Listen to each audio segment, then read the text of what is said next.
Video अच्छी लगे तो चैनल को सब्सक्राइब करें, अदरवाइज़ इग्नोर करें। शुक्रिया।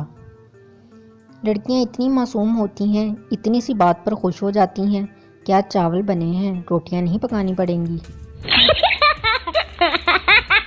समझ नहीं आता कि आधी रोटी खाने वाली लड़कियां 30-40 गोलगप्पे कैसे ठूंस लेती हैं।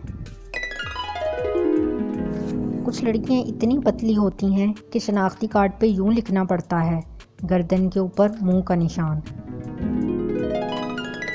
मैं भूखी रह सकती हूँ, प्यासी रह सकती हूँ, पर यह चुप रहने वाला काम मुझसे नहीं होता। खुशी की इंतहा जब आपको पता चले कि पिछले साल के लॉन के कपड़े इस दफ़ा भी आपको खुले डुले पूरे आ गए हैं। दुनिया में ऐसी कोई ठंड ही नहीं बनी जो शादी में जाती लड़की को स्वेटर पहना सके। पता नहीं लोगों को प्यार कैसे मिल जाता है, मुझे तो वक्त पर चप्पल भी नहीं मिलती। नावल पढ़ने वाली लड़कियों की भी अपनी ही दुनिया होती है। धो बर्तन रही होती हैं और पहुंची जहान सिकंदर के तुर्की होती हैं।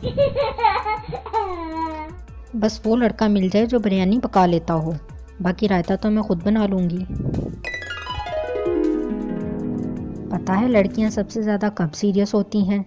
जब वो आईलाइनर लगा रही होती हैं। खुशियों का क्या है, कोई कह दे पतली लग रही हो तो बस मिल जाती है।